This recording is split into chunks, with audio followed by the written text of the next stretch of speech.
2026년 3월, 지금 코스피가 5,781선에서 움직이고 있는데요. 시장에 지금 거대한 파도를 두 개나, 그것도 동시에 맞고 있습니다. 하나는 저 멀리 중동에서 시작된 지정학적 충돌이라는 파도고요. 다른 하나는 세상을 집어삼킬 듯이 밀려오는 AI, 이 기술의 지각 변동이라는 파도입니다. 전혀 달라 보이는 이 두 개의 거대한 흐름이 우리 투자 전략의 판을 어떻게 근본적으로 바꾸고 있는지 오늘 그 핵심을 한번 같이 파헤쳐보겠습니다. 자, 그래서 오늘 우리가 뭘 볼 거냐면요. 먼저 큰 그림부터 볼 겁니다. 전쟁과 AI가 만들어내고 있는 이 새로운 시장의 규칙들을 살펴보고 이 둘이 딱 마주치는 지점, 바로 공급망 문제를 짚어볼 거예요. 그리고 마지막엔 이 모든 분석을 바탕으로 그래서 우리는 뭘 사야 하는지 제 실전 포트폴리오까지 녹여서 구체적인 전략을 확인해 보시죠. 바로 시작하겠습니다. 첫 번째 주제입니다. 새로운 전쟁이 만든 새로운 시장 규칙. 여기서 중요한 건요, 전쟁 그 자체가 아닙니다. 우리는 투자자잖아요. 그러니까 그 경제적인 여진, 딱 우리 계좌에 직접 영향을 주는 것들만 봐야 합니다. 다른 건 다 노이즈예요. 헤드라인만 보면 매일 불안하죠. 그런데 진짜 중요한 건 그 뒤에 숨어 있는 이해관계입니다. 미래에셋 분석에서도 핵심은 딱 이거예요. 미국이랑 이란, 양쪽 다 전면전보다는 협상이 훨씬 이득이라는 거죠. 아니, 왜 그럴까요? 결국엔 다 선거 때문입니다. 한번 생각해 보세요. 유권자들 지갑에 가장 크게 와닿는 게 뭐겠어요? 주유소 기름값이죠. 유가가 치솟는다? 이건 트럼프 대통령한테는 완전 정치적인 재앙입니다. 그러니까 시장이 걱정하는 그 최악의 시나리오만큼은 어떻게든 피하려고 하는 아주 강력한 정치적 동기가 지금 작동하고 있는 겁니다. 자, 그래서 우리 앞에는 길이 두 개가 있는 셈입니다. 물론 투자자로서 우리는 저 비관적인 시나리오도 머릿속 한편에 둬야겠죠. 하지만 지금까지 나오는 데이터들을 보면 시장은 왼쪽 길, 그러니까 협상으로 가는 길에 더 무게를 두고 있다, 이렇게 볼 수 있습니다. 자, 그럼 이제 두 번째 거대한 파도로 넘어가 보죠. 바로 AI 혁명입니다. 근데 이 파도가요, 모든 배를 다 공평하게 띄워주진 않아요. 오히려 기술주 안에서는 지금 시비가 완전히 엇갈리고 있습니다. 구독자 여러분, 바로 이 지점이 중요해요. 여기서 누가 웃고 누가 울게 될지, 그리고 그게 왜 여러분 포트폴리오에 직접적인 영향을 미치는지 한번 보시죠. 이른바 하이퍼스케일러라고 불리는 거대 기업들의 투자 규모 한번 보세요. 2026년에만 6천억 달러. 와, 우리 돈으로 거의 800조 원에 가까운 돈이 쏟아져 들어온다는 겁니다. 이 상상도 안 되는 거대한 돈의 흐름이 지금 기술 시장의 승자와 패자를 아주 명확하게 갈라놓고 있어요. 그럼 이 800조 원 대체 어디로 갈까요? 예전에 골드러시 때 금 캐는 사람보다 청바지랑 곡괭이 빨던 사람들이 돈 번 거 다들 아시죠?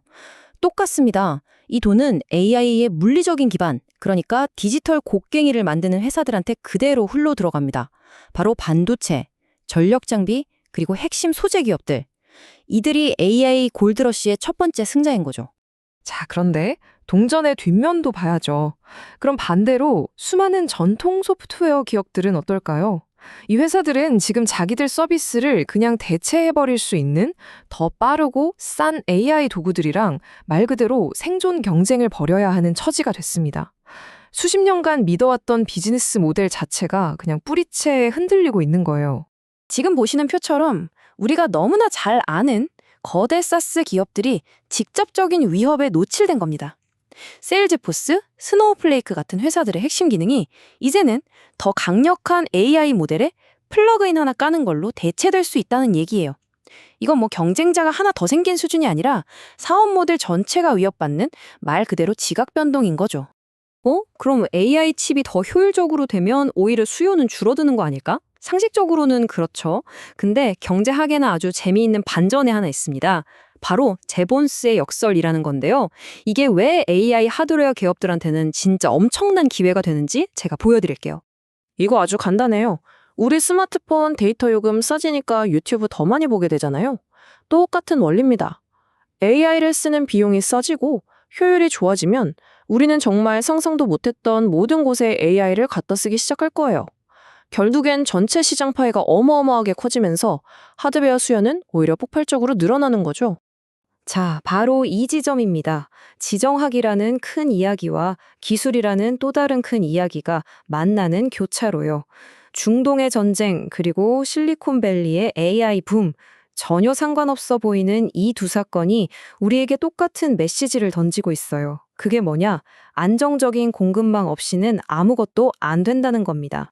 우리가 왜 저 멀리 있는 나라 분쟁에 이렇게 신경을 써야 하는지 이 차트가 아주 정확하게 보여주죠. 우리나라가 쓰는 원유의 14.5%가 저 좁디 좁은 호르무즈 해협 이러는 바닷길 딱 하나로 들어옵니다. 저 길이 막히는 순간 우리 경제는 물론이고 여러분 포트폴리오도 바로 타격을 입는다는 거예요. 절대 남의 일이 아닌 겁니다. 이런 새로운 현실 때문에 이제는 비용 절감이니 효율성이니 하는 말만 할 수가 없게 된 겁니다. 게임의 룰이 바뀐 거죠. 이제는 얼마나 싸게 만드느냐가 아니라 어떤 위기가 와도 흔들리지 않는 회복 탄력성을 갖추는 게 기업과 국가의 생존을 결정하는 시대가 온 겁니다. 자, 그럼 이 모든 분석을 바탕으로 우리는 이제 뭘 해야 할까요? 지금부터는 이 복잡한 시장 현실 속에서 우리 포트폴리오를 어떻게 지키고 또 기회를 잡을 수 있는지 구체적인 전략을 한번 짜보겠습니다. 미래를 점치는 게 아니에요. 어떤 미래가 오든 살아남을 수 있는 단단한 포트폴리오를 만드는 방법에 대한 이야기입니다. 첫 번째 카드는 바로 원자력 에너지와 우라늄입니다. 이건 아주 명확해요. 지정학적 불안이 불러온 에너지 안보라는 숙제, 그리고 AI가 일으킨 전력 대란이라는 거대한 수요. 이 두 가지가 지금 딱 한 곳에서 만나고 있거든요. 바로 원자력입니다. 지금 원자력 발전을 위한 거의 완벽한 환경이 만들어지고 있는 셈이죠. 제 20년 실전 경험으로 볼 때요, 이런 거대한 테마에 투자할 때 가장 현명한 방법 중 하나는 URA 같은 ETF를 활용하는 겁니다. 왜냐하면 특정 우라늄 채굴 회사 하나의 모든 걸 거는 리스크 대신에 채굴부터 개발까지 그 가치사슬 전체에 분산 투자를 해서 안정성을 확 높일 수 있거든요. 두 번째 카드는 바로 전략자원, 그리고 희토류입니다. 한마디로 탈중국 공급망이죠. 서방 세계가 이제야 깨달은 거예요. 국방과 첨단 기술의 심장과 같은 핵심 자원을 더 이상 지정학적 경쟁 상대한테 맡겨둘 수 없다는 걸요. 이건 이제 선택의 문제가 아니라 생존의 문제입니다. 공급망 재편은 이미 거스를 수 없는 거대한 흐름이 된 거죠. 레맥스 같은 ETF는 바로 이 거대한 지정학적, 산업적 전환에 올라타는 가장 직접적인 방법 중 하나입니다. 반도체, 전기차, 방산 같은 미래 산업의 피와 같은 희도류를 중국 밖에서 확보하려는 국가적인 노력에 우리가 직접 투자하는 셈이죠. 이 내용은 제가 지난번에 다뤘던 반도체 SCM 재편편하고도 바로 연결되는 이야기입니다. 자, 마지막 세 번째 카드, 바로 AI 인프라입니다. 당연히 이 거대한 흐름에 타야죠. 근데 무작정 뛰어들면 안 됩니다. 우리는 이 AI 혁명의 파도에 휩쓸려 사라질지도 모르는 소프트웨어 회사가 아니라 그 파도를 타는데 꼭 필요한 서핑보드랑 장비를 파는 기업에 집중해야 합니다. 즉, 그 막대한 투자의 수혜를 직접 받는 하드웨어와 인프라 기업에 투자하자는 거죠. AIQ가 바로 그런 스마트한 접근법을 제공하는 ETF 중 하나입니다. 사실 저도 제 개인 연금 포트폴리오에 이 ETF를 한 7% 정도 담고 있는데요. 왜냐하면 소프트웨어 시장의 그 파괴적인 리스크는 피하면서 AI가 성장하면서 생기는 열매의 핵심만 안정적으로 가져갈 수 있는 아주 효과적인 방법이기 때문입니다. 꼭 기억하십시오. 우리의 목표는 유가가 오를지 AI가 세상을 정확히 어떻게 바꿀지 맞추는 게 아닙니다. 시장은 예측의 무대가 아니라 대응과 생존의 무대니까요.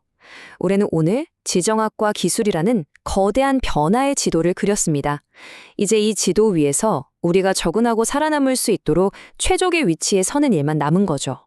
오늘 우리는 2026년을 향한 새로운 게임의 규칙들을 쭉 훑어봤습니다. 판은 이미 짜여졌어요. 이제 여러분의 포트폴리오를 들여다보시면서 다음 수를 고민해 보실 차례입니다. 오늘 제 이야기가 그 고민에 좋은 출발점이 되었으면 좋겠네요.